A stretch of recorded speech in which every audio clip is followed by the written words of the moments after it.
Hey folks, I'm Tori. Welcome to Bass Strategy. Today I'd like to talk to you about jig fishing in the fall. Jig fishing is one of my favorite ways to fish any time of the year, but especially in the fall. It's one of my favorite times of year.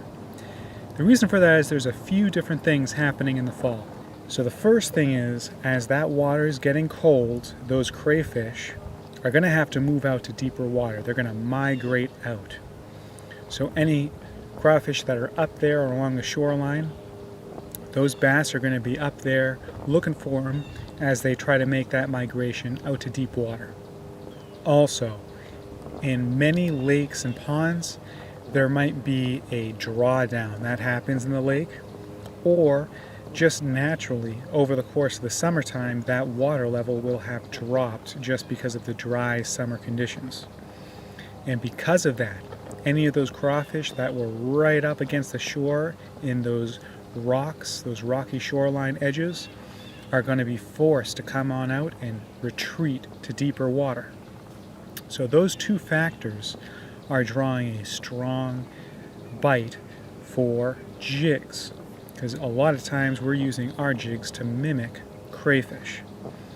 Now, earlier in the year, in the spring and summer, I like the green and blue color spectrum a lot. Something like this, something like that would have been really effective, because that color works well not only for summer crayfish. They might be a little bit more green than brown, but also it matches bluegill really well. So I can play to both of those bites, both the sunfish and the crayfish bite. But now as we move into the fall, I am moving away, generally speaking, from the greens and blues and moving more into the browns and purples perhaps. So something like this is a great color that I would like to use in the fall. Especially something I'd like to integrate purple a little bit more when the visibility is a little bit lower, or if I'm fishing in deeper water, deep murky water, something that's going to stick out a little bit more. Now if it's a little cleaner, I'm going to stick more towards just a plain brown color. Something like that, just pretty plain Jane brown. Because I'm trying to mimic those crayfish, and I'm not trying to go after those bass feeding on sunfish with a jig. I'm specifically targeting those fish looking for crawfish. So let's talk about a couple ways you're going to throw the jig. Now if you are a bank fisherman or just a person who's not going to be having a technique specific jig rod, I'm going to recommend that you throw a finesse style jig. So by that I mean a jig with a smaller hook on it, maybe more in the 1/4 ounce to 3/8 weight. Even something like this that has just a very small hook that's going to be easy to penetrate into the fish's mouth. This is going to be more of an all-around style jig that you can use on a spinning rod or any rod that you have, a multi-purpose rod. But for those of you who do have a committed jig rod or are looking to get into a committed jig rod, I'm going to recommend that you have a couple of different styles of jigs. A football style jig for going through the rock. So the football style is this head right here. This is great for bouncing in and around rock, and rocks are a great place to find crayfish. So crayfish like hiding underneath rock, so it's naturally a great place for bass to hunt for crayfish. And that football jig is going to be bouncing in and around there and looking like a crawfish in trouble. The downside to a football style head is if you're fishing in the weeds, it's going to get stuck very easily, and you're going to end up getting a lot of gunk tied up on that head there. It's going to come right around this football head and get stuck here, and you're going to be having a tough day on the water picking off all of the weeds. So a better style for that would be a pitch and jig with that arch style head. It's going to come through a little bit easier, but you can also still get away with it for throwing in and around rock as well. So if you don't know if you're going to be in rock or grass, I'd recommend going in that direction.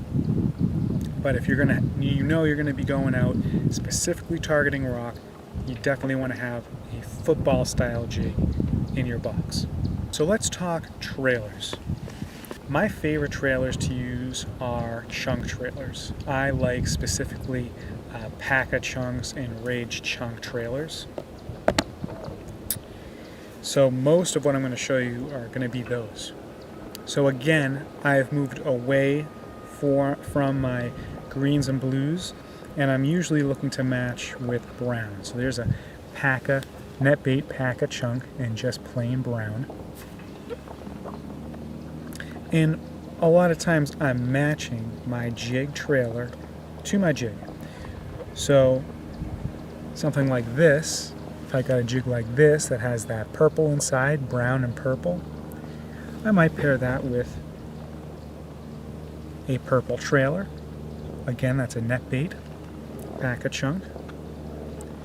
Or I could go more brown on my trailer. Go back to that brown I showed you earlier. But also, if you take a look at this jig, it has its brown coloring in that skirt, also has hues of red in it. So if I want to accent that red, maybe I see crayfish in my water with a little bit of red on the claws. Something like this looks really good. It matches and brings out the red in that skirt. That's a Strike King Rage chunk trailer. So now I have a couple of other trailers that I also like to use. If I'm trying to bulk up my presentation, I will go to a beaver style.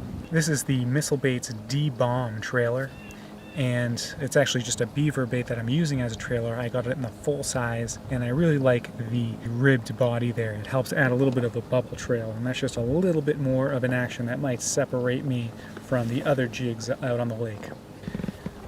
So jig fishing is also a great way to cover water if you're in a small lake or pond. Now you don't necessarily think about a jig for covering water, but when you're in a small body of water, you have an advantage, and that is you don't have a lot of water to cover. Now think about a jig in this way.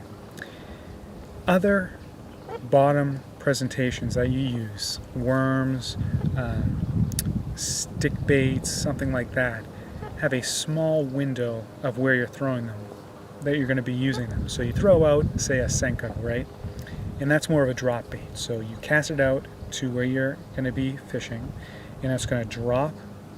You might, once it gets to the bottom, lift up your rod tip and watch it fall again, but after that, you're reeling it back to the boat and casting again. That's a very small window that you're fishing in. Same with a tube, right? Tube is falling down, get that nice spiral action, and you might give it a couple of jerks upward and let it fall, but then you're reeling it back in. Again, a small window. But with a jig, what's great about the jig is, especially a football style jig through the rock, you're going to cast it out, you're going to get that action on the fall, but then you're going to be dragging it a very long way back to your boat, really until you're not able to maintain bottom contact.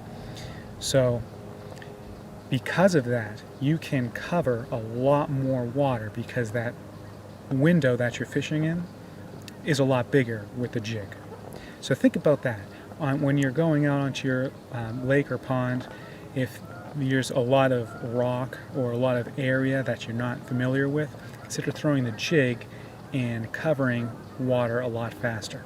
Alright guys, I hope you like this video about jig fishing. Jig fishing, again, is one of my favorite ways to go fishing. If you did like this video, give me that like and consider subscribing to the channel. Thanks for watching. I'll see you next time.